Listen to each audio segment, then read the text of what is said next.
My name is Henry Patterson, and I am the president of the Lorain Schools Alumni Association. And I would like, on behalf of the entire association, I would like to greet you to our now third induction ceremony for the distinguished alumni of Lorain City Schools. As I give these brief remarks, we're so excited to be here today, and actually this entire class was inducted last year. It had been our hope to have our third class, and as we all know, we were impacted by COVID. And so it's nice that we can be here and do this again, and we survived, and look forward to continuing to honor the great graduates of the Lorain schools. And so I just wanted to, again, welcome you. Many have come from different parts of the country to honor your friends and family, colleagues and classmates. And with that, I'd like to bring up Tim Williams. What he's going to do is he's going to give us our invocation, and then we will set up tables. We'll call you table by table to send you for breakfast, eat a little bit, and then we'll get into the program. So without further ado. Thank you, sir. As we bow our heads in reverence and gratitude, please be mindful of those families in Florida who are in great distress at this time. Gracious Father, we thank you for this day. We thank you for this time of celebration, of acknowledgement, of recognition. We thank you for these individuals that will be honored this morning and the contribution they've made to our community. We thank you that we see their success, we honor their success, and we are proud to be part of that success. Now, as we go forward in this morning, bless the food that we're about to receive, bless our fellowship and our enjoyment, and we'll be careful to give you praise, honor, and glory. It is in Jesus' name we pray. Amen. Again, my name is Henry Patterson, and I welcome you to this third induction ceremony for the Lorain Schools Alumni Association. Before we get into the formal event, I would like to take a moment to identify and recognize the other members of our board and our committee that helped with this planning. So if you all would just call your name, stand, and give them a brief round of applause when we're done for all the work they've done. Tony Giardini is our vice president. Sue Balika DiLuciano is our secretary, great editor. Timko Bonilla in the back, she is our treasurer. Mark Ballard, as well as a member. Missy DeAngelis is another board member, played a great role in organizing this. Jay Ferguson will be speaking as our master of ceremonies shortly.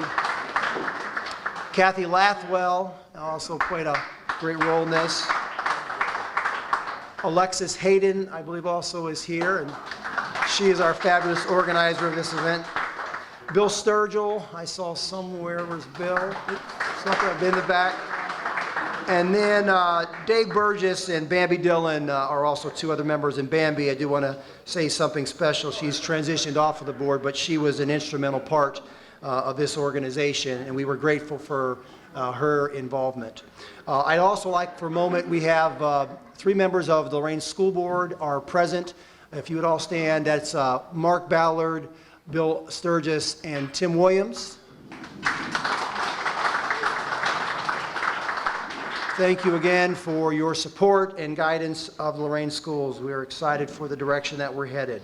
It now gives me, I have the great privilege and honor of introducing to you Mayor Jack Bradley, who will come and provide us with some remarks and welcome. Thank you, Mayor. Thank you.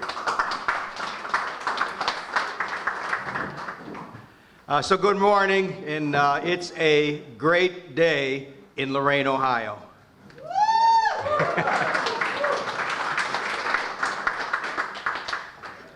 So I want to thank the Lorain Schools Alumni Association for asking me to make these opening remarks for this 2021 Distinguished Alumni Hall of Fame third class.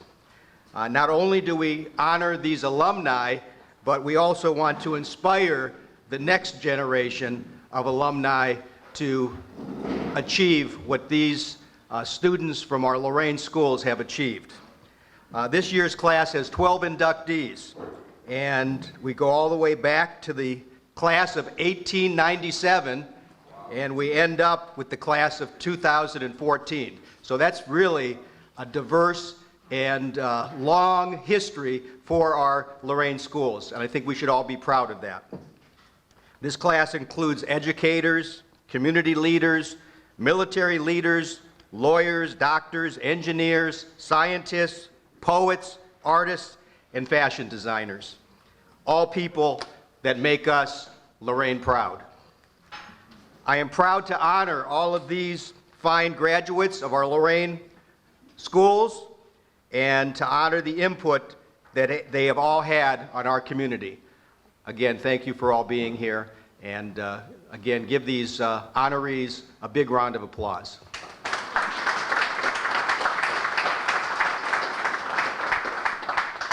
Okay, and with that, thank you, Mayor, for those remarks, and I will turn this over to Mr. Jay Ferguson, our Master of Ceremony. Thank you, Jay.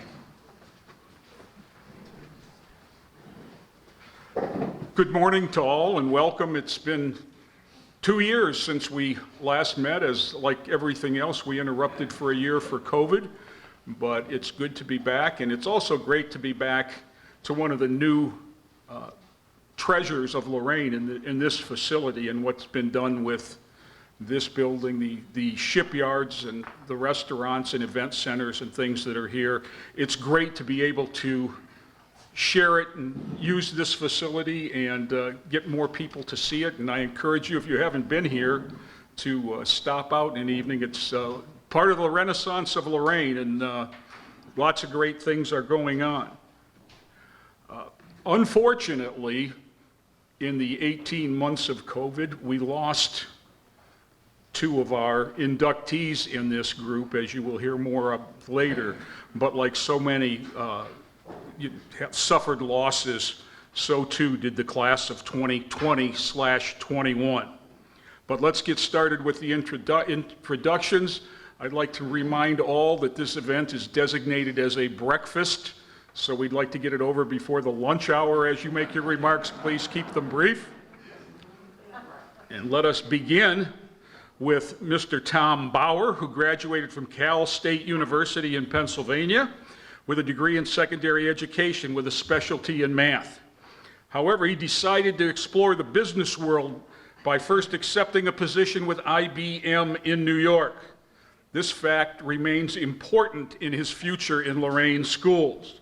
Tom's desire to put his degree in math to use and his dream to coach high school football led him to Lorain High School in 1968. Also, it's important to note that his participation in college football, first at George Washington University, then finishing at Cal State, impacted his desire to coach. That summer, a decision was made to have Lorain High become one of the very few schools in the state to have its own computer. Since Tom's resume had a few years with IBM, he became the logical choice to be the first technology teacher in the system. The course back then was called computer math. For the first couple of years, Admiral King and Southview students could take the course by attending in the evening and Saturday classes. I was one of those students. He taught in the tech field for a total of 37 years, first at Lorain High, then at Southview, and finished up teaching Lorain students in early college at LCC. Tom taught the variety of math courses from the beginning, general math, up the ladder to trig and statistics, but his very favorite was geometry. With geometry, he would show real-life situations and how they could use the new skills learned. The same went for teaching tech courses. In the beginning, all students had to learn programming and coding. Many times, students could not understand why they would ever need to learn those concepts, but later, as Tom's career in computers became more useful for applications, he would show students how to do word processing, databases, spreadsheets, and the like. One of his greatest thrills was having students he'd had years before come up and thank him because of something that they learned in one of those classes. Tom's second dream of coaching football was also fulfilled by being totally involved for 40 years, and I could tell you more than 40 years, on the field for both Lorain and Admiral King. And during a short stint after the closing of Lorain High, Tom traveled the state of Ohio as a head scout for both Southview and Admiral King.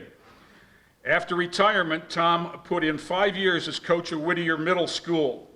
Recently, he's partnered with myself under the direction of Mr. Joe Bach to telecast Lorain Titan football on WLCS TV 20 and the YouTube channel. Tom has one more significant contribution to Lorain schools: gambling. At his retirement, it was noted that Tom ran every pool in South Lorain except for the one at Oakwood Park.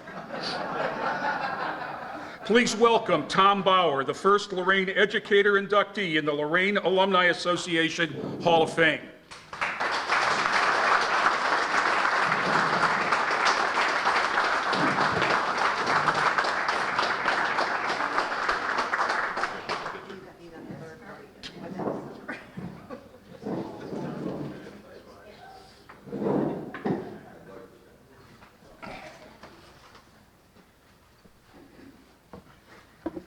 I have a few notes here, but Jay said them most, so I'm down to like one page now.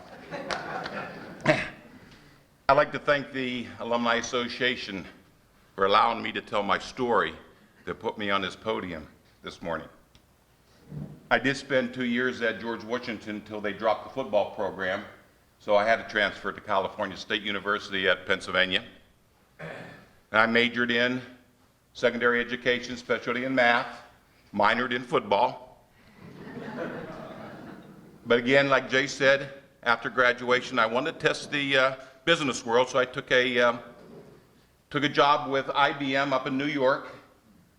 And all these facts are important as to my career in Lorain schools. After a few years with IBM, I realized my passion was going to be teaching and coaching high school football. So when I got that call from athletic director Ed Siniger and said Lorain High needed a math teacher and a football coach, I said, Ed, I'm your man. So and I took the place of Mr. Rob Hayden, who had left for principalship in Lakewood, so I took his place on the football staff. And that year, Lorraine decided that they'd like to get a computer in the school. Now, there was only 3 other schools in the state of Ohio that had their own computer in the classroom. That was 1968. So, me being a IBM employee on my resume, they thought I'd be the logical choice to be the first technology teacher in Lorraine's system. I didn't have the heart to tell them I never saw a computer in my life. I was a purchasing agent for chemicals and raw materials. But the IBM salesman knew that the Akron Children's Hospital had the same computer that we were going to buy. And they didn't have workers from midnight to 8 o'clock in the morning.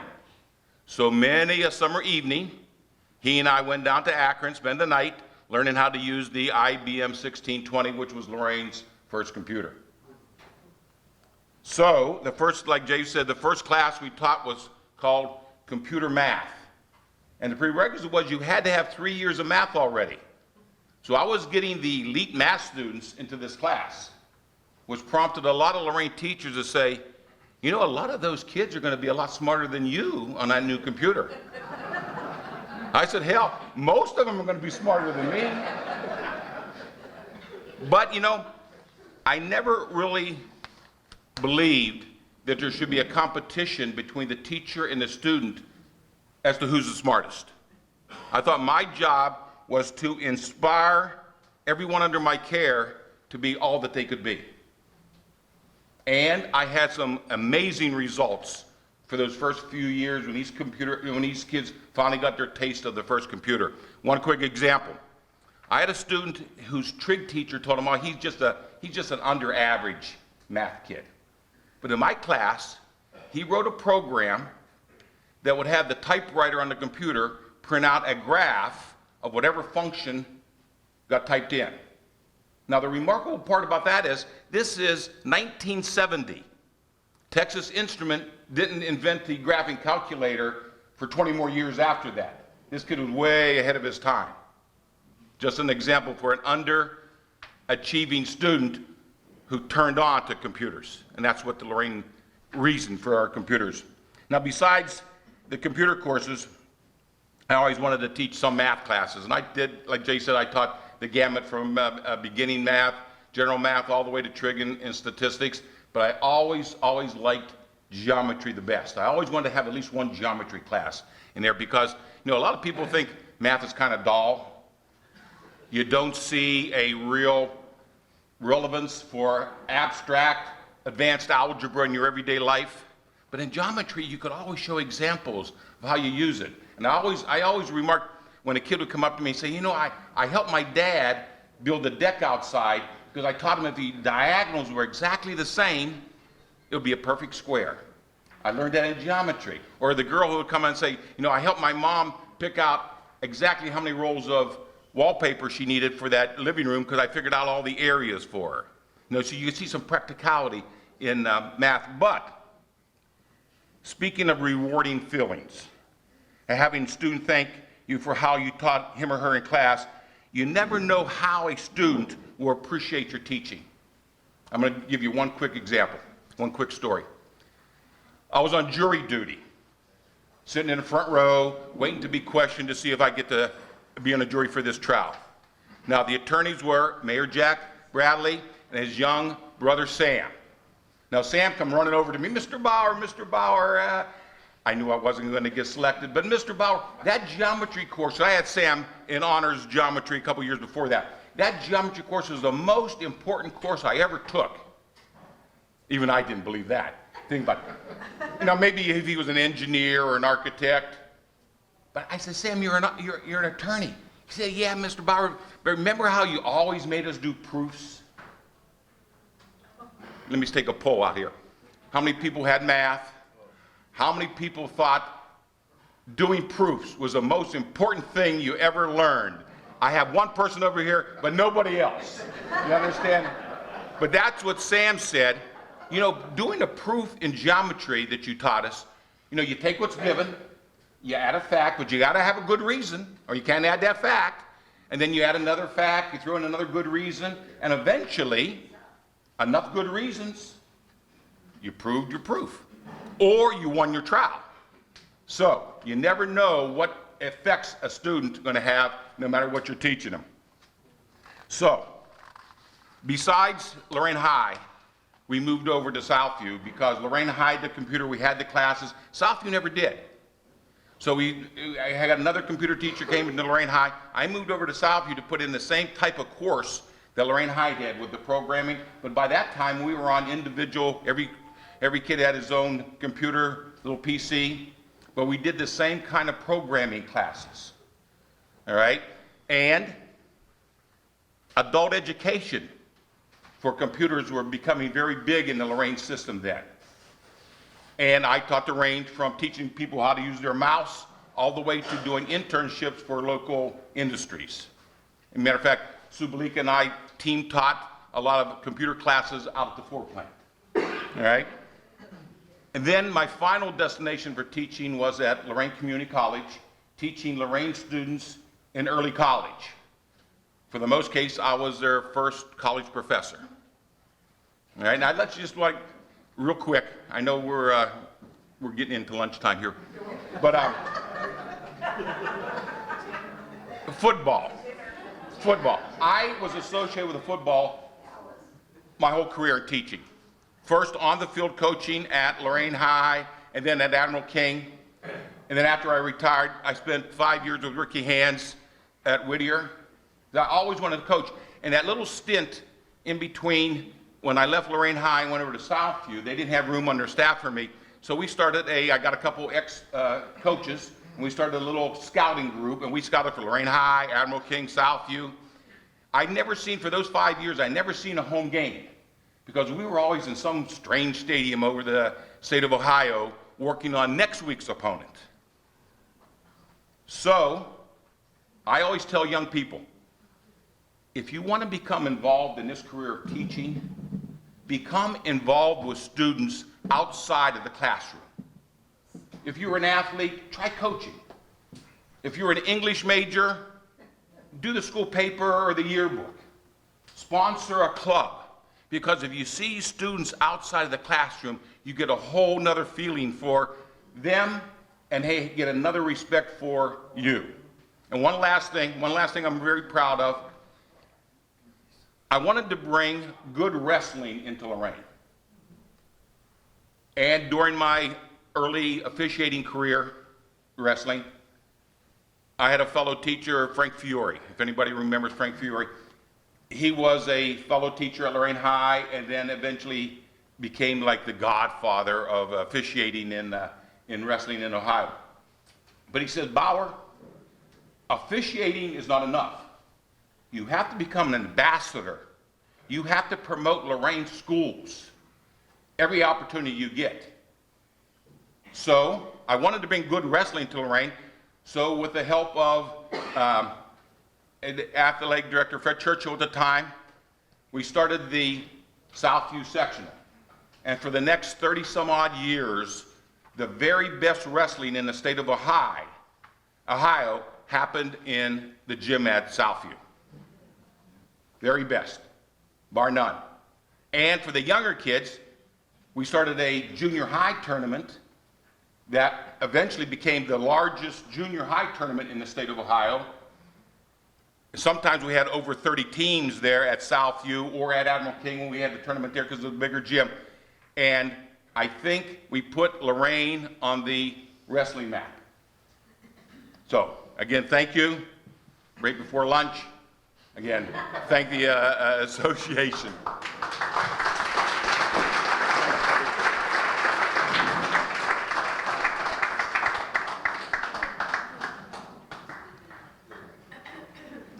Marie Bonaminio is a 1944A graduate of Lorain High School. During her high school years, World War II was at its peak. Many males were drafted or enlisted in the armed forces, and the girls went to work in wartime factories. Focus was on the now, not the future. Graduation from high school was the pinnacle of Marie Bonaminio's educational career. She never attended college, but that didn't prevent her from her many successes through the years. After graduation, Marie's first job was as a Fuller brush salesperson. How many people remember those? She then went and worked in display advertising at the department in the Lorain Journal, where she learned the value of advertising. She first worked at the flower shop that she would later purchase and operate as Bonaminio's Lorain Flower Shop for 42 years. Marie was a self-taught artist and lifelong resident of Lorain. In May 2020, Marie was recognized with a proclamation by the Lorain County Commissioners for her contributions to the community, and her business recognized as a treasured family-owned community icon. The flower business allowed Marie to showcase her wonderful artistic skills. She won many ribbons and awards for her creative artwork over the years. During the 80s, Marie was a frequent guest on the Morning Exchange television program hosted by Fred Griffin, where she demonstrated her many talents. Also an author, Marie wrote a book titled Cooking with Flowers. Her original artwork graces the Stations of the Cross at her beloved St. Peter's Parish. Marie was designated Businesswoman of the Year in 2014. She participated in many civic organizations and remained active right up until her death at age 95 in February of 2021. Among the many organizations Marie belonged to and supported are Zonta, the Lorain Palace Civic Center, the Lorain Arts Council, Lakeland Women's Club, Lorain Historical Society, the Italian American Veterans Ladies Auxiliary, and the Friendship Animal Protective League. What was Marie Bonaminio's proudest achievement? Being the mother to a successful entrepreneur, James Bonaminio, owner of Jungle Jim's International Market in Southwest Ohio. If you haven't been, I encourage you to go. Jim is an inaugural member of the class of distinguished alumni honored by the association in 2018. Please welcome Marie Bonaminio to the Lorain Alumni Association Academic Hall of Fame. On her behalf, Mr. Jim Bonaminio.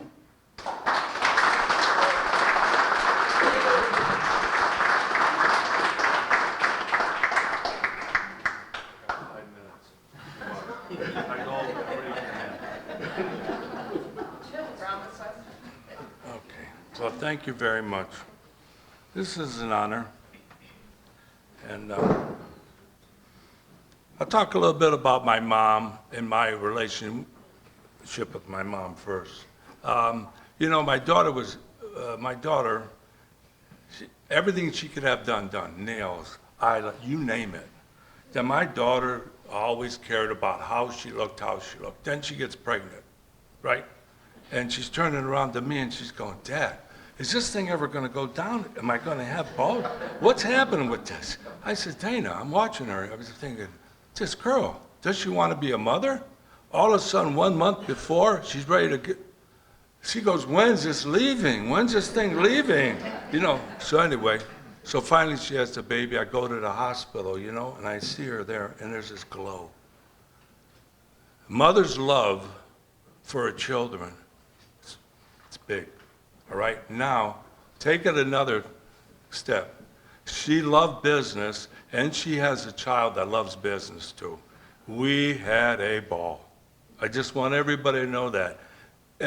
She called me up, or I called her up, and she goes, how's the grandchildren? I said, how's the action? How's the action? What's going on with the action? What are you doing? What's happening? So it was a lot of fun. We had a great time together. When I had my little fruit market, you know, down in Cincinnati, and they would travel down, it's a 4-hour drive.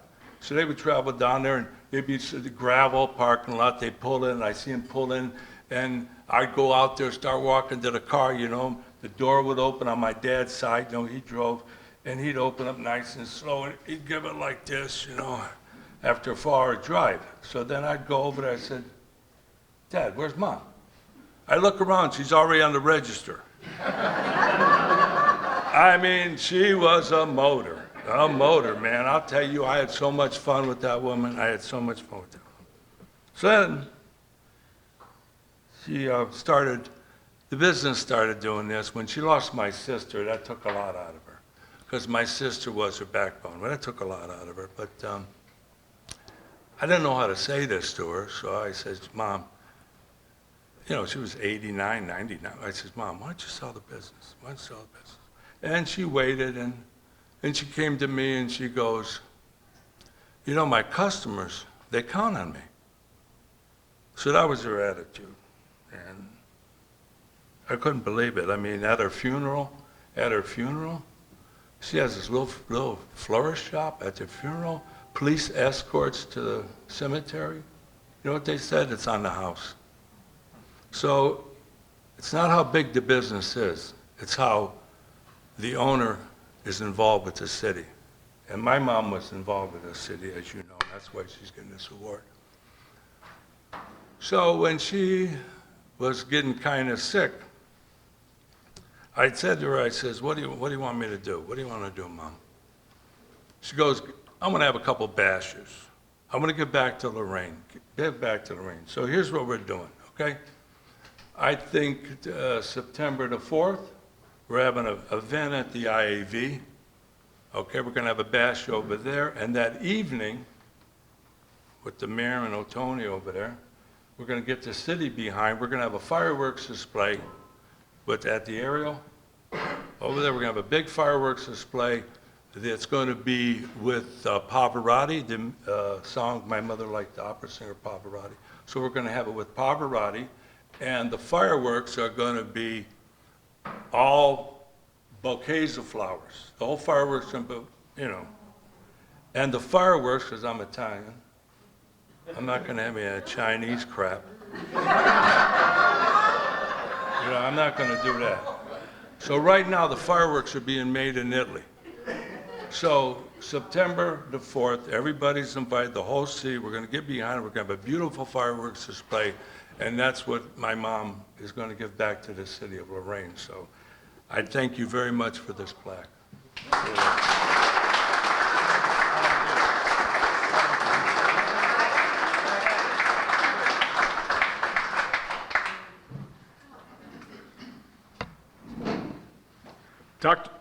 Dr. Mark DiLuciano grew up in Lorain and attended Lorain City Schools and is a 1980 graduate of Admiral King High School. During high school, Mark participated in musicals How to Succeed in Business and Where's Charlie? He was a member of the National Honor Society.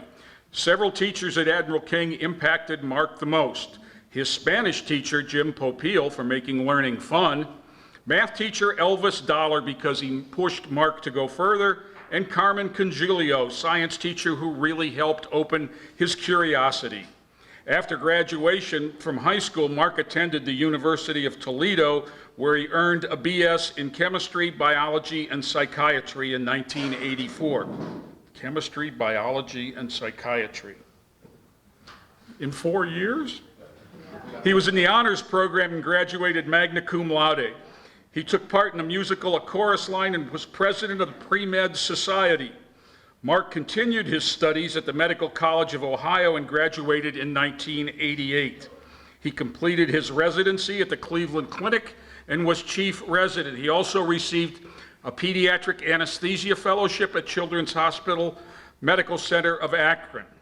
Dr. DiLuciano was chairman of the Department of Anesthesia at Children's Hospital and Southeast Ohio Regional Medical Center. He is now Chief of Staff at Southeastern Ohio Regional Medical Center. Other accomplishments include District Representative for Ohio Society of Anesthesia and Ohio Delegate for his National Society, American Society of Anesthesia.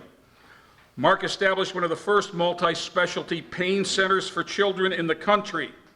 He traveled the Amazon, the river, not the company, in Brazil in 2020 on a medical mission. Mark and his wife of 34 years, Kay, have one daughter, Ashley, and 2 grandchildren, Haley and Logan. Boating is his hobby and his passion. Please welcome Dr. Mark DiLuciano to the Lorain Alumni Association Academic Hall of Fame.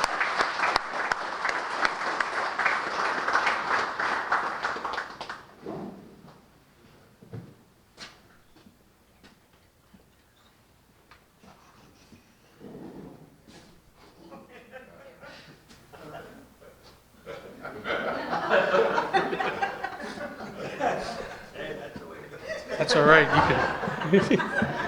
I'll pick it up on my next trip to Lorraine. I'm totally honored to be in a class like this. Mr. Bauer, I took your computer course. I was at Admiral King. I took the night course for 3 years. When I went to college, I took the advanced computer course. I couldn't believe I could do Fortran and Cobalt. The amazing thing for me with computers was when they finally, remember the punch cards? And every stroke used to put a punch in, and when they finally made it so you could type a whole line in before it punched so you could correct mistakes, I thought that was amazing. You know, now my phone probably has more capacity than that computer we used to work on back then. I enjoyed school. I love math. I taught math in college, so math was my passion too. I'm blessed. I want to thank my family for all their support, my wife Kay for putting up with me. I'm sure I'm not that friendly after putting in 48 hours of work and then coming home and then going back and doing another 36 or 48. Thankfully, I'm at that point in my career now where I get to slow down and enjoy my boat. I have to say I come and visit my mom in Lorraine, but I don't come to this part of Lorraine usually. And I stayed at the Ariel last night. This is amazing. I mean, Lorraine, driving down Broadway, coming into the Ariel, and then driving down here and seeing everything. I am just so impressed. Lorraine has totally turned around. It truly is amazing. So all you people that are still involved in Lorraine, kudos to everybody, because I can't believe it. I mean, I remember riding my bike to Lakeview and going to the beach, and then I remember, you know, the steel mill shutting down my senior year of high school. You know, my class went from like 900 to 400 overnight. You know, it looked like Lorraine was collapsing. But driving back down and seeing all this now is just truly amazing. And I just want to thank the committee. I'm truly honored and I feel blessed. So thank you very much.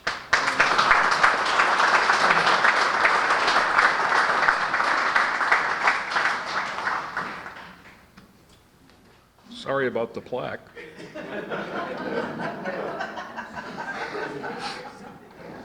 Samuel Felton was a lifelong resident of Lorain and a 1968 graduate of Lorain High School. Following high school, Sam served 3 tours in Vietnam with the United States Marine Corps from 1968 to 1971. During that service, he received the Navy Cross for extraordinary heroism in connection with combat operations in Vietnam.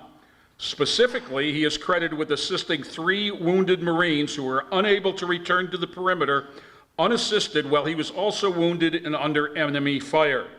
Felton would also earn a Purple Heart for his service. Following his military service, Felton returned to Lorraine and was the owner of a karate academy and several billiard halls. However, after reflecting on the violence he observed in Vietnam, Sam focused on his true passion, helping fellow veterans.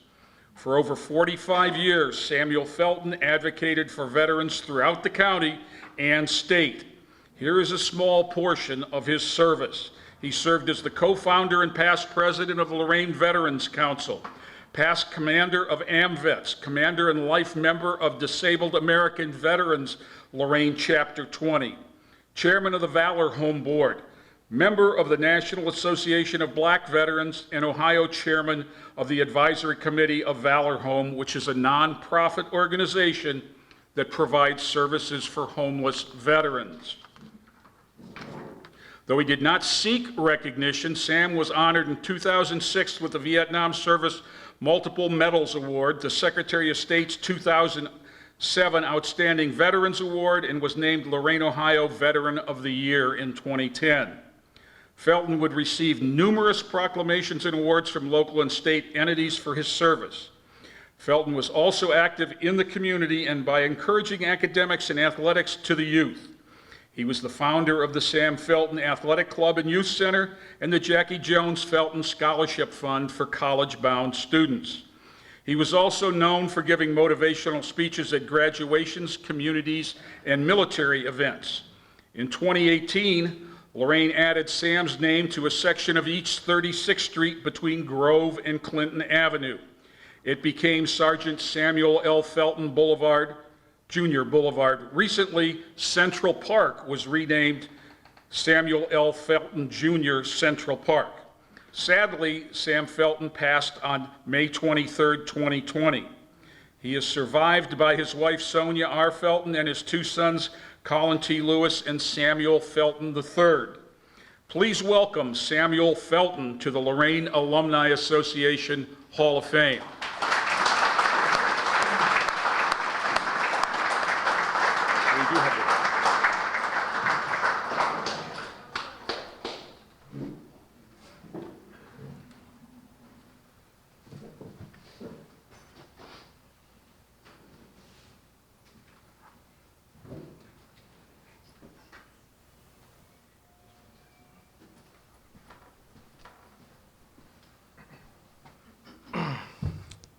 Good morning. My name is Daniel Rucker. Sam Felton was my uncle. I'm gonna be very brief. Got a lot of stories. I wasn't even understanding what today was. When my mother asked me, my cousins, Colin, who's in West Virginia right now, couldn't be here. And my other cousin, Little Sam, couldn't be here. So when she asked me, I had to schedule, flights to be here. So I'm honored, and I'm sure he's honored looking down at all of you. Got plenty of stories about him, and a lot of you know the work that he's done, and I can honestly tell you, none of this he did for recognition. He honestly did everything just because it was his passion, So it's funny because my business was in Lorain for a while. When I came, I left when I graduated Admiral King in '99, and I came back to give opportunities to, people who had a dream, and to be here in the city, it reminds me of what growing up was like.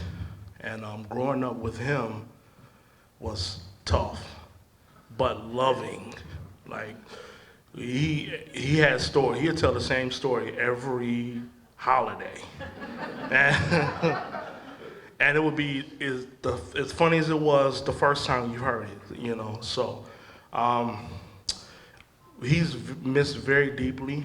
I just had a dream about him a couple of days ago, and I just seen him shaking his head and saying, "You miss me, don't you?" You know, he's 100% correct.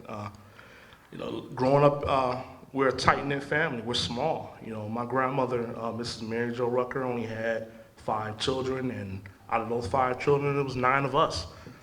So plenty of times it was, you know, me, my Uncle Sam, and my grandmother, you know, growing up in the house, and yeah, I didn't have it good either way. So again, it's an honor. I didn't even know I was going to speak, so all this is just, I'm just talking. I thought I was going to come eat a good food, and but again, thank you all for this. I'm sure he's honored to be with every one of you.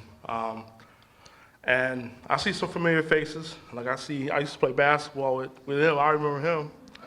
And I think the speaker, am I correct? Is you Mr. Ferguson? Yes, I am. See, he was one of our basketball coaches. You know, so it's great to see all of you. And again, God bless. Thank you.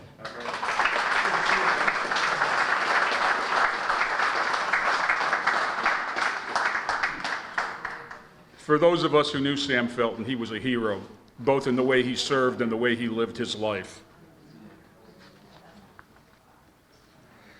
Nicole Francis-Reynolds is a 1994 graduate of Lorain High School. Nicole has special memories of the richness of the music in the athletic programs, the fantastic dedicated coaches and directors, the camaraderie that was shared amongst the members of the orchestra, marching band, choraleers, volleyball, basketball, and softball programs. Many of those special friendships continue to last today. In addition to those activities, Nicole also participated in National Honor Society, Mortarboard, Student Council, the Homecoming Court. After high school, Nicole attended Eastern Michigan University, graduating cum laude and with high honors in 1997 with a Bachelor of Science in both Political Science and Spanish. In June 2001, Nicole earned her Juris Doctorate at The Ohio State University College of Law.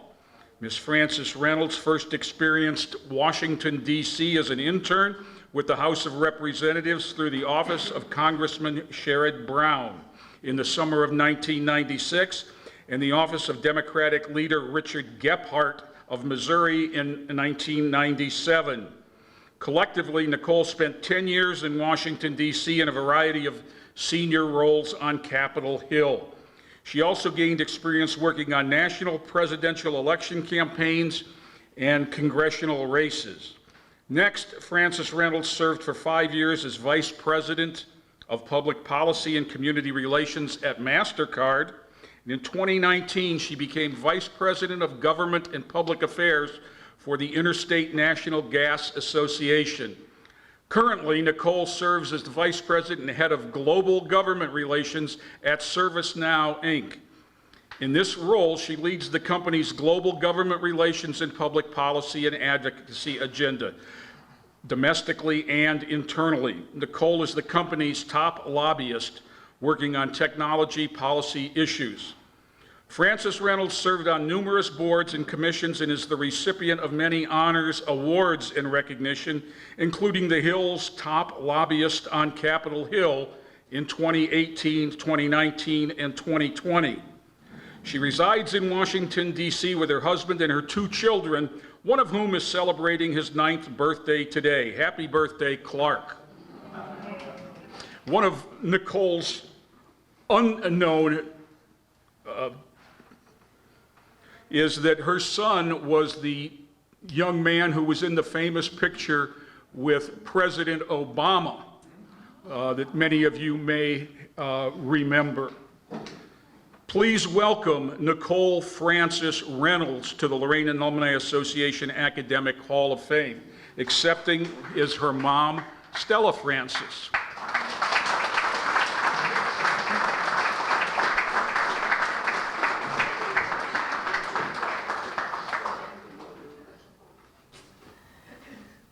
morning, and I'd like to, on behalf of my daughter Nicole, thank the Lorain Schools Alumni Association Hall of Fame for this award. I am very proud to accept it for her, and she would have loved to have been here, but as Jay said, this is my grandson's 9th birthday, and he wanted to spend his birthday in Florida to see the Washington Nationals play the Florida Marlins. So I'd say he's a little spoiled, you know. But anyway, thank you so much, and enjoy the rest of the morning.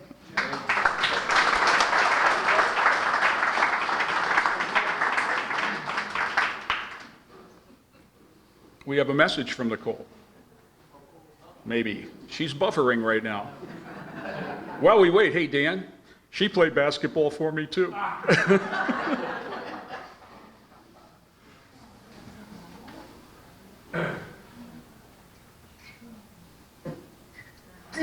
Of the Lorain School community as if your family. My wonderful husband, Fred, and I have 2 young children, Clark, age 8, and Stella Grace, age 7. Today is Clark's 9th birthday, and he made grand plans for us. We're going fishing and to a baseball game. We would all be with you in person this morning. To my mother, Stella Francis, I love you. The wind beneath my wings, and who is in the audience with you today. And to my father, Gilbert Francis, who is my North Star, I love you both very much. Thank you enough for your love, support, and for giving me the foundation and tools to spread my wings and fly.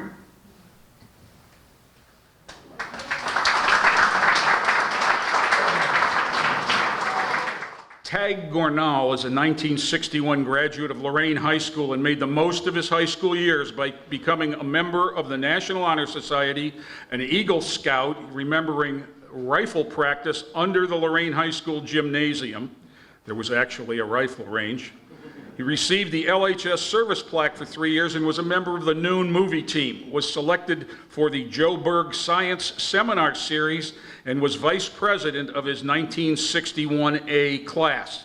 He also earned a Red Cross life-saving badge. His high energy and curiosity also took him to the shores of Lake Erie, where he and a buddy acquired diving suits and once chopped a hole in the ice to use them.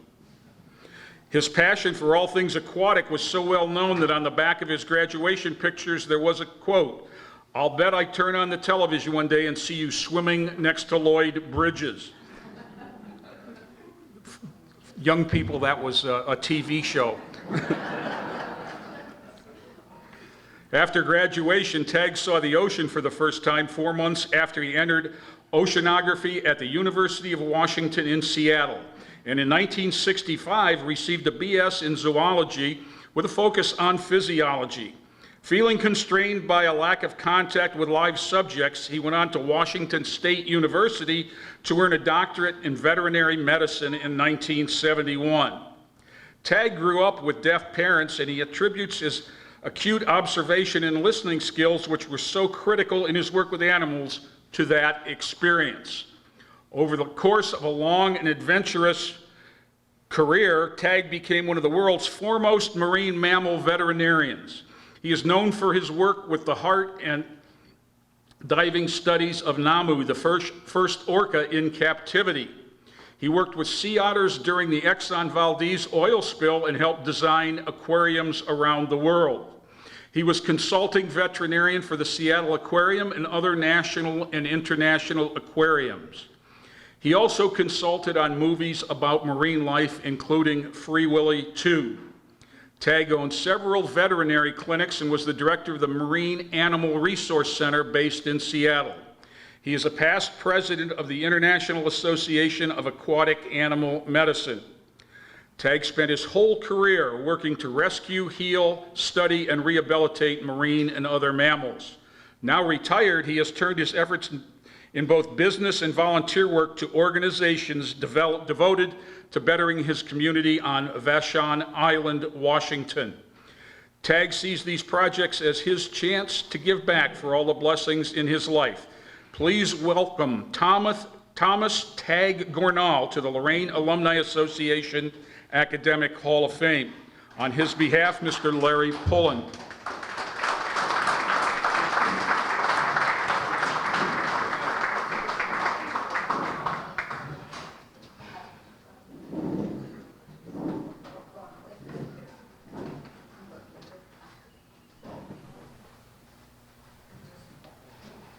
I'm honored to receive this for Tom. I wish I could say I did 1/10 in my life what he has done. I just want to say that when you're born in a city and you grow up here and you go to school here, it just becomes a part of who you are. Everything about Lorain becomes of who you are. The lake, the river, the steel plant, the Basco Bridge, our high school, and all the people that we met there, and our community that we lived in. It just becomes you. And you take that with you wherever you go. And Tom took that with him. And I know at this point, he can just say, I'm just a kid from Lorain, but I'm very proud of it. Tom Gornall.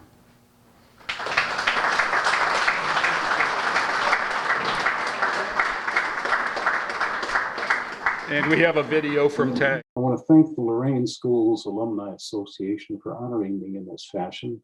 And by doing so, you're also honoring those who have helped me get to this point in my career.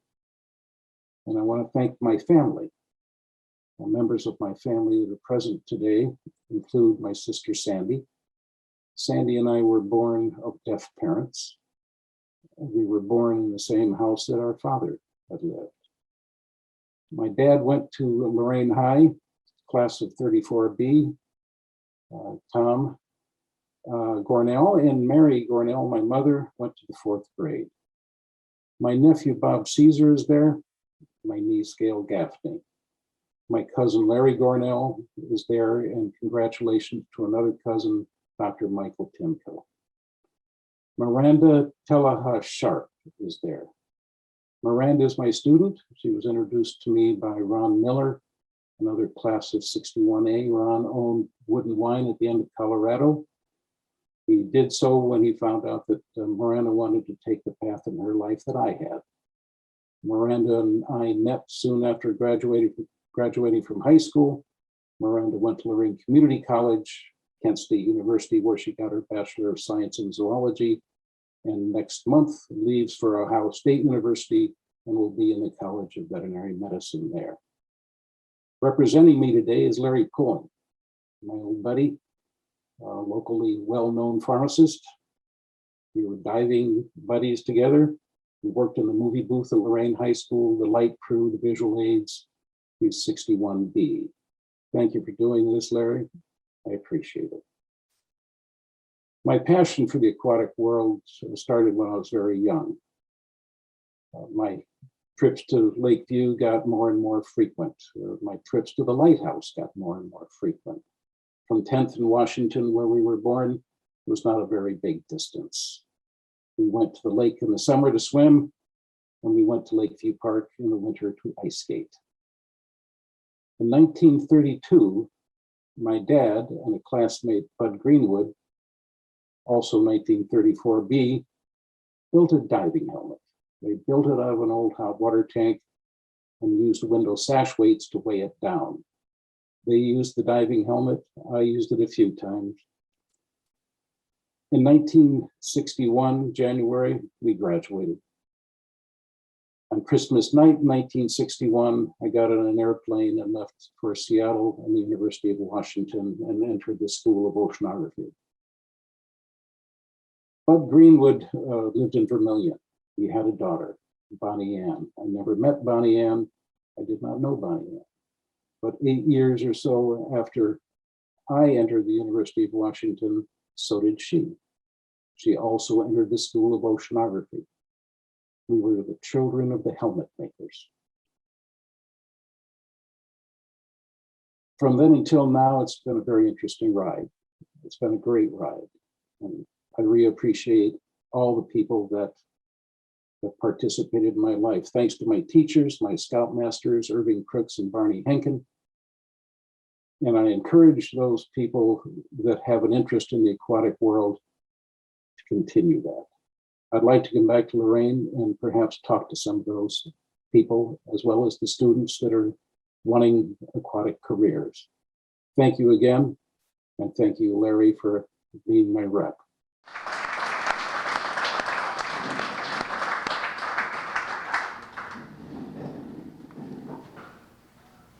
When you begin an association to honor alumni of any place, there are some obvious choices. And this year, the group has chosen to honor two of them. The first being Admiral Ernest J. King, who was born in Lorain, Ohio in 1878. After graduating from his class in 1897 as the valedictorian, Ernest enrolled in the United States Naval Academy. He became a midshipman second lieutenant commander in his senior year, which was the topmost ranking. He graduated 4th out of 67 in 1901. Admiral King served in the Spanish-American War, World War I and World War II. He was still in the Naval Academy when he first experienced military encounter during the Spanish-American War on the USS San Francisco. During World War I, King served under the Atlantic Fleet's Commander-in-Chief as the Chief of Staff and was then promoted to captain. He was awarded the Navy Cross for the first time because of his service as the Atlantic Fleet's Assistant Chief of Staff. With the outbreak of World War II, King was promoted to Admiral and appointed Commander-in-Chief of the Atlantic Fleet in 1941. He worked closely with the representatives of the Army and British military services, and he also contributed to the Allied effort of anti-submarine tactics in the Atlantic. King retired from active duty on December 15, 1945. He resided in Washington, D.C., where he served as president to the Naval Historical Foundation and as an advisor to the Secretary of the Navy.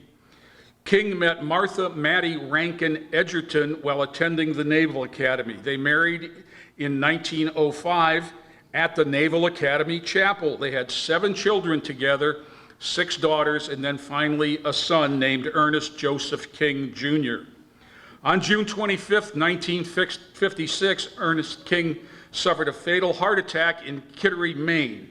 He was buried at the Naval Academy in Annapolis. Ernest Joseph King will be remembered as an American naval officer, a brilliant strategist and organizer. Lorraine recognized his importance through naming a high school after him, Admiral King, in operation from 1961 to 2010, and after its closing, the newly built elementary school on the old Lorain High property was named Admiral King Elementary. Please welcome Ernest King to the Lorain Alumni Association Hall of Fame.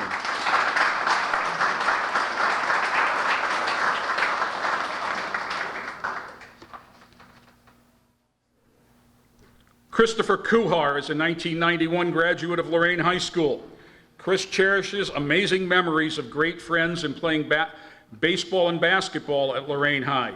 Chris was the president of National Honor Society his senior year, which gave him the honor of speaking at his high school graduation. Chris noted this as a special memory as it provided him with an early experience in public speaking, a skill he has been required to use frequently throughout his career. He also mentioned that he now enjoys public speaking. Upon graduation, Chris first attended Mount Union College, then transferred to the University of Akron, where he earned a Bachelor of Science in Biology in 1995. In 2000, Chris earned a Master of Science in Zoology at Oklahoma State University, and he completed his academic journey by earning a PhD in experimental psychology at Georgia Institute of Technology in 2004. Through the years, Kuhar has taught at several higher education institutions, including Oklahoma State, Georgia Tech, Spelman College, University of Central Florida, and Cleveland State University. He is currently an adjunct professor in biology at Case Western Reserve University. Kuhar has authored 47 research works. He began his career as an animal behavioral scientist research intern at the Cleveland Metro Park Zoo in 1997, moving to the Atlanta Zoo in 2000 as a research assistant. From 2003 to 2008, Chris was research manager at Disney's Animal Kingdom. He then returned to Cleveland as the curator of primates and small animals, then the curator of animals, before being named executive director of Cleveland Metro Parks Zoo in 2012.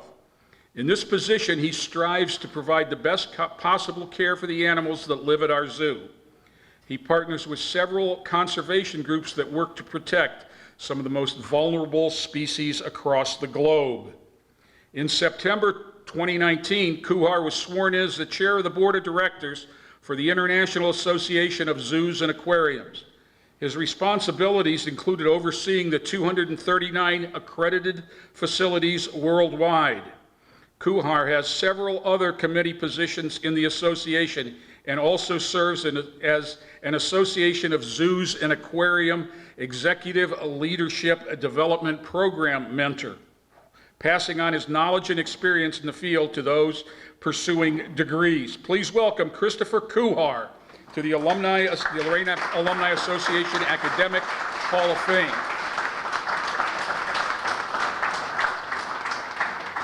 Chris had made plans to attend, but has not been heard from today, so on his behalf, I would like to accept. Chris is another former student that I remember well, and certainly gone on to do some great things. Brian Love is a 1992 graduate of Admiral King High School. From an early age, Brian realized that he enjoyed academics, athletics, and the arts, and realized that the Lorain schools were a place that would foster this growth. Academically, Brian was a member of the Hawthorne Academy, the National Honor Society, serving as the president his senior year, and was an honors graduate of Admiral King in 1992. Athletically, he was a letterman in both baseball and basketball for the Admirals, and earned all Erie Shore Conference honors in both. Artistically, Brian was a 2-year member of the LAK show choir and served as the lead in the school musicals in 1991 and 92. Importantly, it was his exposure in the arts that Brian found his true calling in professional life. Following high school, Brian enrolled at John Carroll University, where he earned a BA in Communications and English. He also did postgraduate work at Boston University. Professionally, Brian has a great fortune of serving on 4 national Broadway tours, including the first national tour of Whoopi Goldberg's Sister Act and in The Lion King. He also played the role of Benjamin Coffin III in the national tour of Rent in the US and Japan. He served as feature ensemble member in the 10 Commandments, the musical at the Kodak Theater. In addition, my fingers are sticky. He has performed on TV, recorded multiple tracks in the studio, and worked with famed executive producer Barry Gordy. Brian currently resides in Jupiter, Florida with his wife Shawn and daughter Cyan, and runs a voice and performing arts company. Please welcome Brian Love to the Lorain Alumni Association Academic Hall of Fame. On his behalf are his parents, Houston and Laurel Love.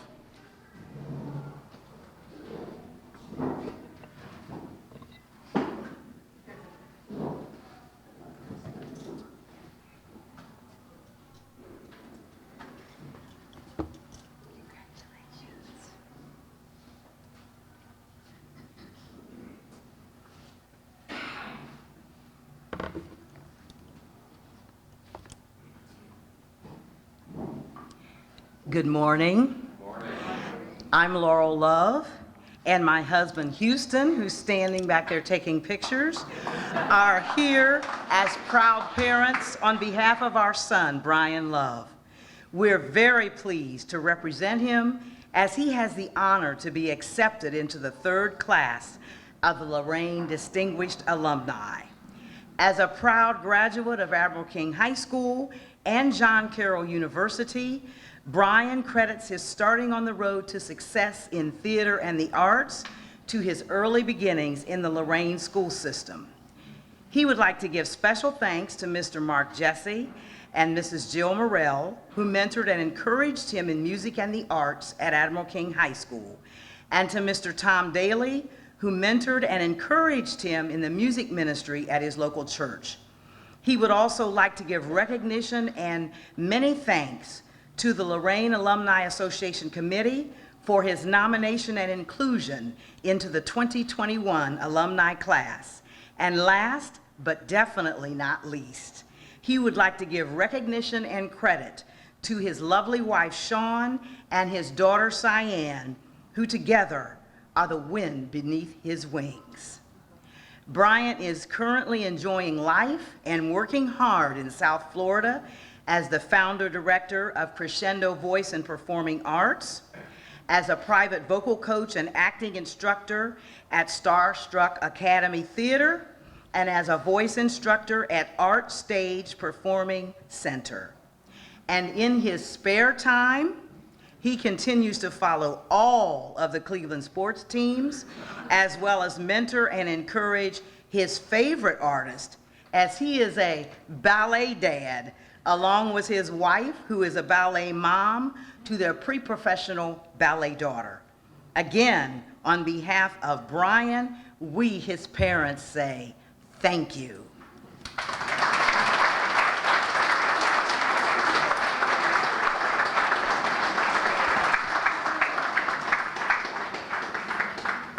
While you are both standing, I'd like to take a moment to congratulate you on your 51st wedding anniversary tomorrow.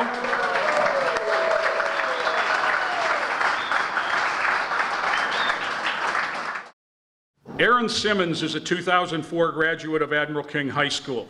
At an early age, Aaron had an interest in design as a result of his passion for sneakers. However, he would not realize how this passion would play a role in his daily life until many years in the future. In high school, Aaron was probably better known for his prowess on the basketball court. He was a 4-year participant in basketball for the Admirals. However, his art teacher, Mr. Raffalides, noticed his potential and told him stories of his travels to Paris and Rome, which planted a seed for Aaron. After a brief stint at Lorain Community College, he started his brand, Javon Terrence Fashion Line, in 2007. This began with producing fashions at various shows and landmarks throughout Lorain, such as the Palace Theater and the Rose Garden at Lakeview Beach.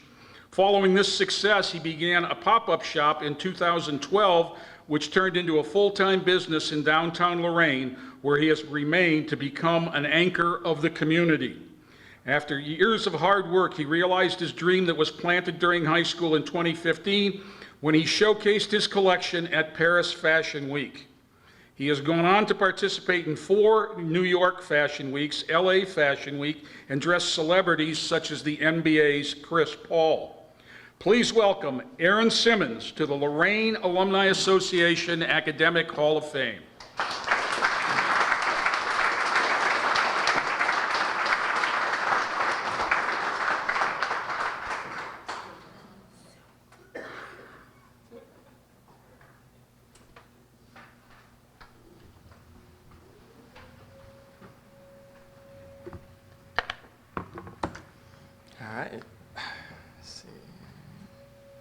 All right, so I'd like to thank the Alumni Association, my parents here, my fiance Mia and her parents.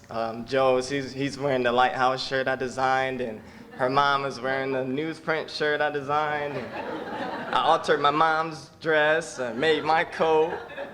So, also, my niece, she's here. She used to be my videographer when I was making clothes in the basement at their house when I started in 2007, so that was fun. But growing up playing basketball was fun. I got in basketball playing with my dad, going to the basketball court and playing with family and friends and stuff like that. And then I started designing shoes. So I got into that in the 4th grade. I started designing shoes, watching Michael Jordan, wanted to work for Nike. So from there, through junior high and high school, I stuck with that. But then after that, I was like, you know what, let me try fashion. So I attempted to move to San Diego and sleep on my cousin's couch, which was crazy. And from there, came back to Ohio because fashion school was too much money. And then I self-taught myself how to sew. So in 2012, when the pop-up shop initiative happened with the city of Lorain, I barely would go to Broadway. So I was like, all right, we'll try this. And I went to the window and I started dating Mia in 2010. And I'm like, I'm going to have this place. It's going to be our store. She's like, we got to do this in a month. So we opened up. And from there on, we've been doing fashion shows here. It's been very fun. Like it's said in the brochure, Paris, New York. It's been crazy. Designing clothes, and I was up making this till 2 in the morning, so I'm like running on fumes. So it's been very fun. I'm making her wedding dress in my tux for our wedding in September, so that's gonna be crazy, in the bridesmaids' dresses. So fashion has been a whirlwind, and it's been very fun, and I just appreciate being in the inductee, and with Admiral King, I went there, so it's pretty crazy. But other than that, come to our store on Broadway. We're right there. We make everything there. I have my interns there. They're learning a lot, mentoring them, and you know, they get to learn little things that they don't learn and they pay a lot of money for in school. So I'm like, well, I guess I'm here to mentor you to tell you that stuff. So yeah, if you love fashion, come get a piece from us. It's made here. We wanted to bring that tradition back to Lorraine, making the pieces. I hear a lot about Ted Jacobs. I'm younger, so I don't know a lot. But I wanted to bring the new flavor to Lorraine with the fashion. This is not the same coat. So yeah, thank you guys, and we'll continue making clothes and inspiring people. Thank you.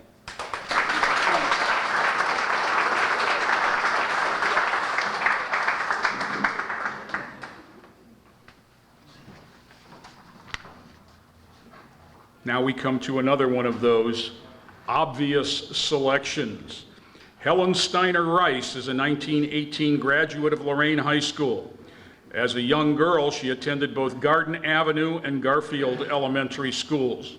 She began writing poetry early in her life, and with some of her earliest poems found in 1916 and 1918 Lorain High School Scimitar yearbooks. Steiner-Rice became one of America's most inspirational and beloved poets, why it will be known as the Poet Laureate of inspirational verse. Plans to attend college were diverted when Helen's father died in the influenza pandemic of 1918. Instead, she went to work at a Lorain Electric Light and Power Company to support her mother and younger sister Gertrude. Soon she founded her own business, Steiner Services. Steiner-Rice was a respected businesswoman and nationally known speaker by the age of 25. Ahead of her time, she was a strong advocate for the important role women play in business and encouraged people to view women as partners in the workplace. Helen soon became an editor at Gibson Art Company in Cincinnati. In 1929, Helen married successful banker Franklin Rice just before the stock market crash. In order to overcome financial hardship, Steiner-Rice returned to work at Gibson. Sadly, her husband killed himself in 1931 in their home, making Helen a widow at the young age of 32. By 1940, Steiner-Rice was one of the leading poets in the greeting card industry, focusing on inspirational verse for the Gibson Card Company. A prolific writer, she authored 15 books of poetry during her lifetime, with more than 60 additional books published since her death in 1981. Steiner-Rice's popularity soared during the 1960s when her poetry was frequently read on the popular Lawrence Welk show on television. In 1963, Welk asked Helen to commemorate the assassination of President John F. Kennedy in a poem to be read on the air. Steiner-Rice established the HSR Foundation just prior to her death in 1981. Its purpose to give assistance to those in need. Just this April 23rd, on the 40th anniversary of her passing, a ceremony was held proclaiming that the day Helen Steiner-Rice Day in Lorain. Helen Steiner-Rice Elementary School in South Lorraine was named in her honor. Please welcome Dr. Helen Steiner-Rice to the Lorraine Alumni Association Academic Hall of Fame. Accepting in her behalf is Dr. Tavener.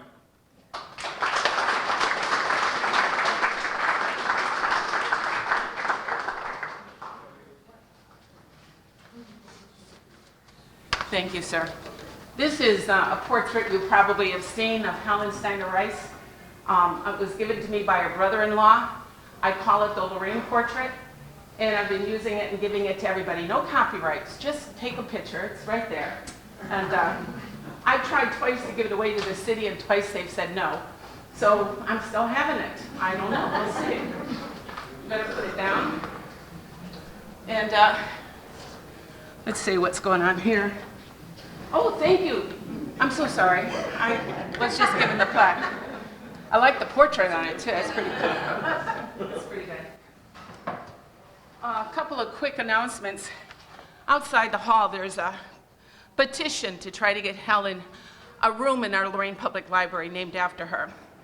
I went to the library, tried to get that before COVID, and I was told thank you, but no thank you. So I'm doing a petition.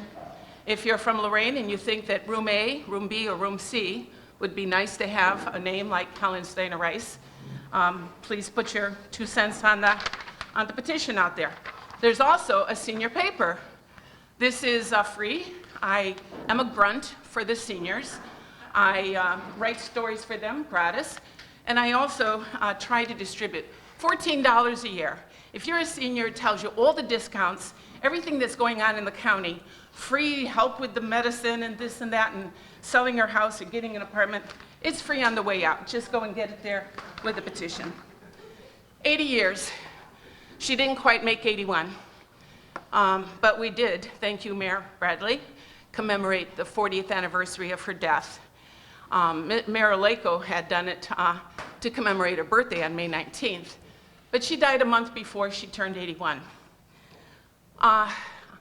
For 30 years, I've been trying to get Helen Steiner-Rice honored in her hometown. Often they say that, you know, a prophet's not known in their own land. She's quite famous in New York and in Florida. When I came back to Lorain, I'd say something about Helen. They go, Helen Steiner-Rice? Doesn't she write poetry? She's a Lorainite. Hello? I mean, really? So that became a battle for me. For 30 years, I've been trying. Like, when I went to the school board and I asked them, would you please name a school after Helen Steiner-Rice? That was back in 2006. And they said, thank you, but no thank you. I get a lot of those no thank yous. So I just thought, okay, get a petition. I went out and got 1,000 of you to sign my petition. I went back to the school board and they said, yeah, I think we can do it.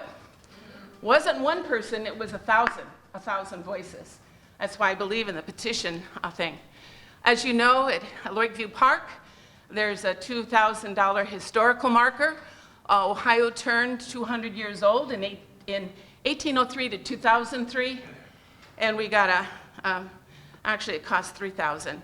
But it's there, don't miss it.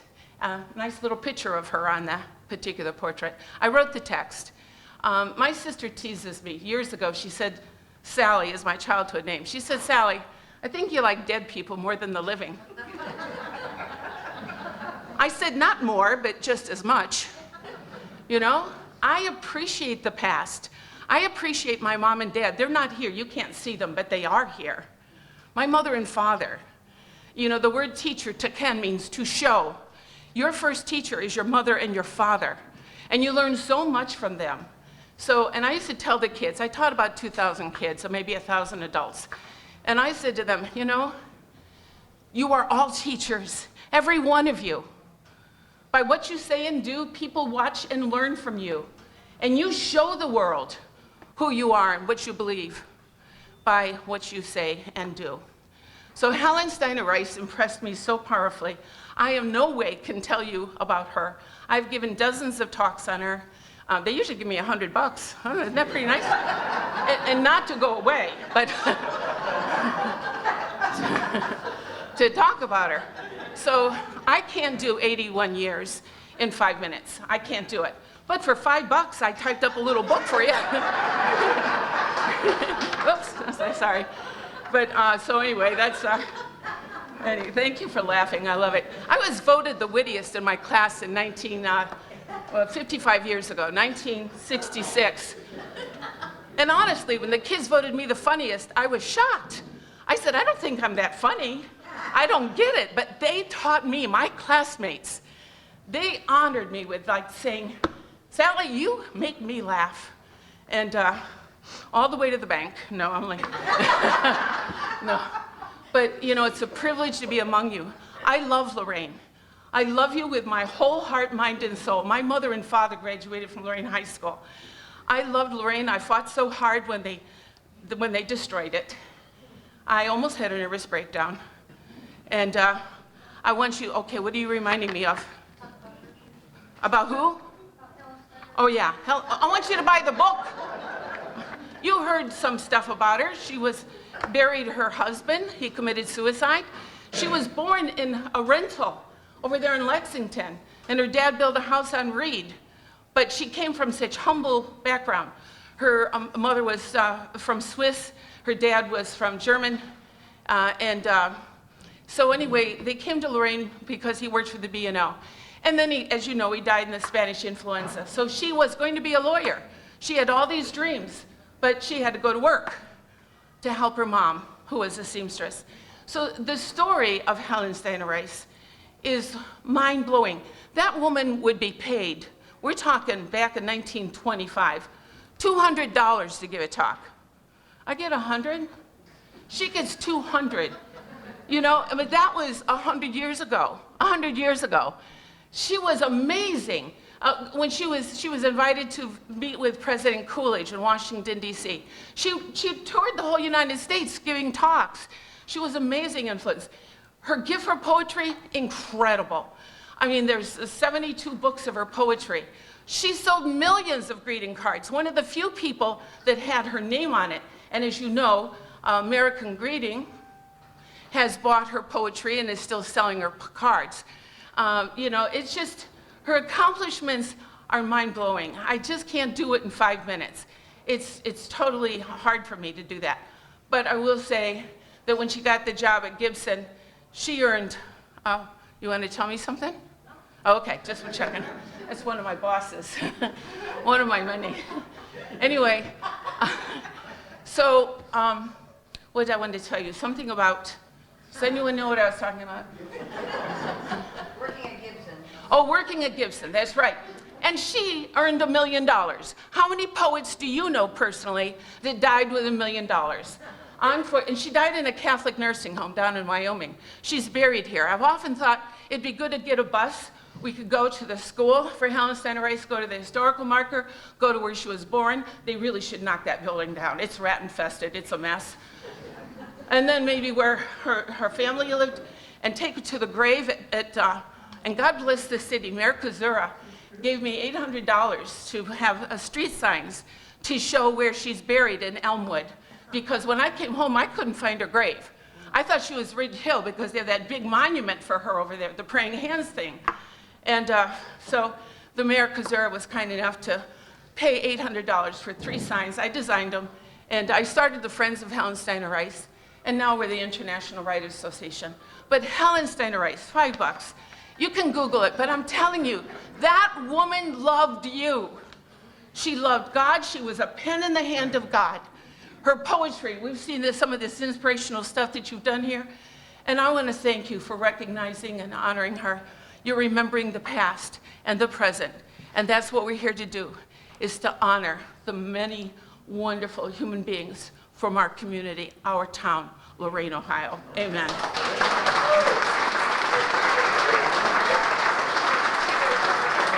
Don't steal my note. Oh, sorry. Don't clap, just throw money, okay? Okay, thank you, sir. Did you get $500? $500? No! I gotta ask a sick girl. My picture? Oh, my picture. And Take Helen with you. take what? And the laughter. Thank you, everybody. Thank you for the laughter. Thank you. We needed it. Let's all hope that we can find passion about something in our lives like that. Thank you, Dr. Tavener. Dr. Mike Timko is a 1993 graduate of Lorain Admiral King. Mike began his academic career at Lorraine at Lakeview Elementary, Hawthorne Academy before attending Admiral King High School. During high school, Mike was a participant on the tennis team and the academic challenge team that were both coached by Paul Falensky. He also fondly recalls being a part of the school musical Hello, Dolly. Academically, he was a National Merit semifinalist, the class salutatorian, and attended Ohio State University. The Ohio State University. Mike received a BS in Chemical Engineering from the Ohio State and an MS and PhD in Chemical Engineering from the Massachusetts Institute of Technology. He also trained as a postdoctoral student in the lab of Nobel laureate Dudley Hirschbeck at Harvard University. Following college, Mike's training and career focused on sustainable engineering, with an emphasis on sustainable chemical and energy technologies. Dr. Timko has published over 80 peer-reviewed papers and been cited more than 2,300 times. Dr. Timko has achieved countless awards for his efforts in chemical engineering, but of note are his 2015 National Science Foundation Career Award and the 2019 Fulbright Award that will enable him to spend 3 months in France learning to develop a device he can use in his research on biofuels. He currently resides in Arlington, Massachusetts with his wife Audrey and 4 daughters. He is also an associate professor of chemical engineering at Worcester Polytechnic Institute. Please welcome Dr. Mike Timko to the Lorain Alumni Association Academic Hall of Fame.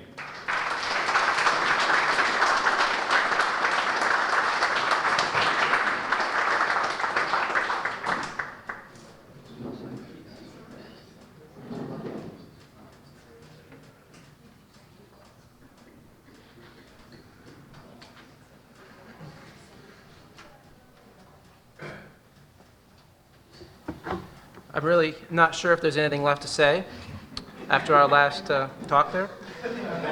I'm also painfully aware that I do believe I'm the last person between you and the rest of your day, including lunch, as Henry reminded us at the beginning.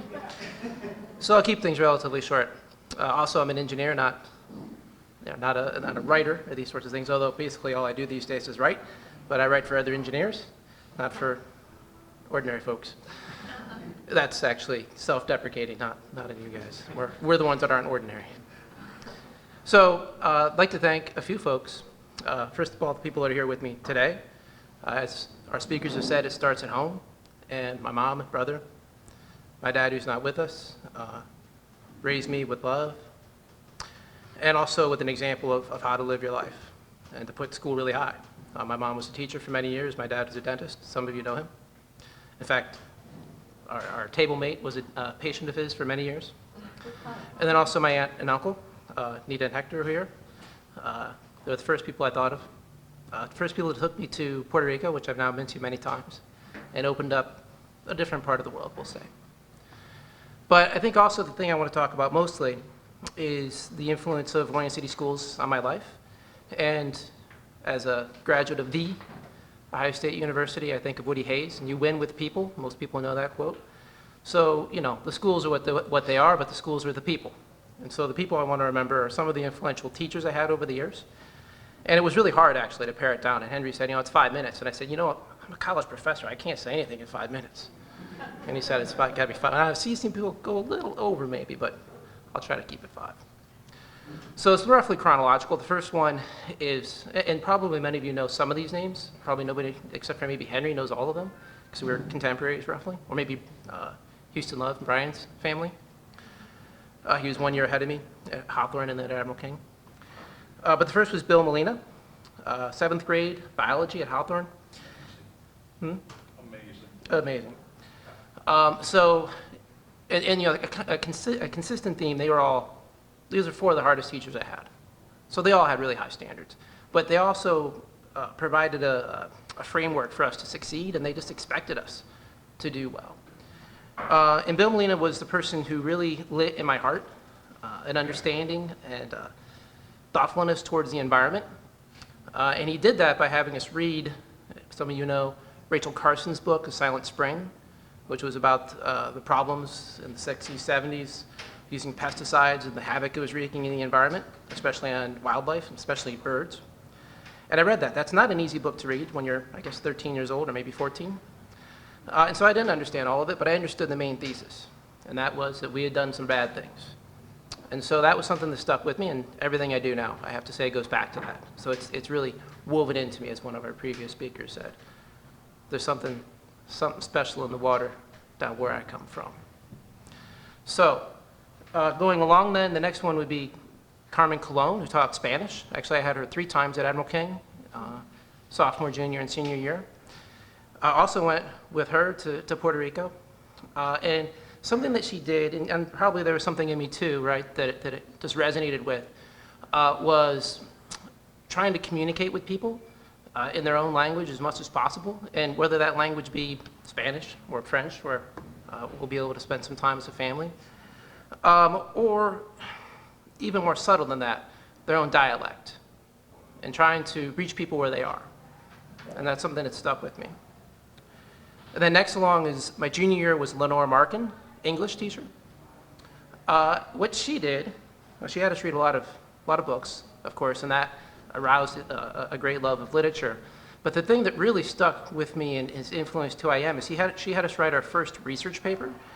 And so we had to go out, primary sources, cite them, all of these things. And as was said in the introduction, I've now written 80 papers, but that was the first one. That was the first one, junior year Markin's class. And then the last one is bittersweet. It's Bill Kipp. Had him 3 times, sophomore, junior, senior year, chemistry at Admiral King. And it's bittersweet because he died young, actually. If there's one previous teacher I would go back to and shake his hand, it would be him. And he taught chemistry, and I never had chemistry before, and it was hard. And I remember he used to sit us in the order of your score on the exam. And I remember Henry often up in the front. I'm just saying, though. I tried to stay in the back.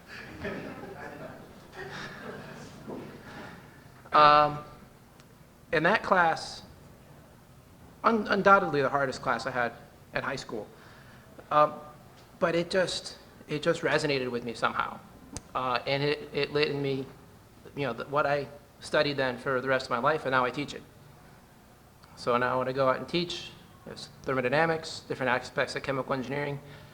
It wouldn't have happened without Bill Kipp. I probably would have been programmed more towards English and history and things of that sort, which was the example my brother gave me, and nothing wrong with that.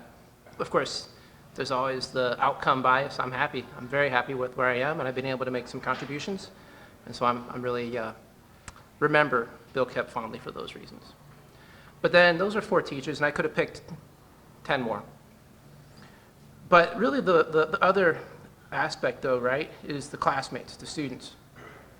And the students around me, including Henry, including Brian the year ahead of me, I think Lorraine's really special in how we treat each other, the diversity, even just in this room, in the road I've walked, okay, when I look out into a room, I don't see this diversity very often.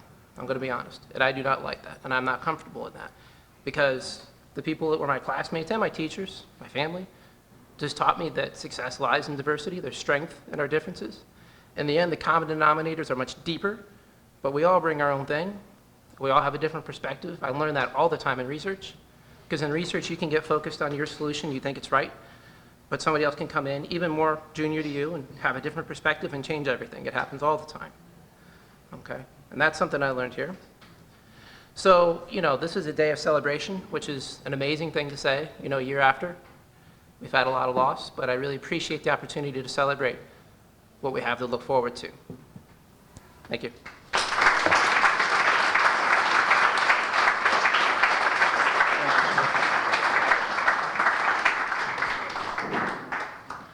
Before we conclude the ceremony, I'd like to offer up some special thanks to first Lorain City Schools and Superintendent Jeff Graham, who has made a lot of things behind the scenes happen, along with the school board.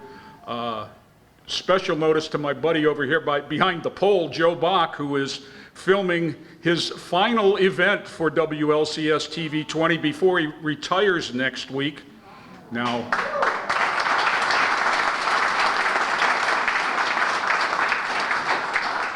with a little arm twisting, hopefully we can get him back in the system and working with our kids, because he does such a great job for them. As I usually do at the end of this, the state of the schools in the city of Lorain. It has been a very tough 2 years for Lorain schools, but I have been able to witness lots of remarkable things in our schools with both teachers and students, and distance learning and collaboration. And the state of the schools is strong in Lorain. Those of you from out of town can be proud of what is going on here, despite what you might read in the paper or through the Distress Commission. Lorain City Schools is still turning out outstanding young people and have as many strong teachers today as those of you that have mentioned when you were in school. So you can walk with your head up high when you say, I graduated from Lorain City Schools, because they are still places to be proud of. I thank you all for your time and wish you a great day.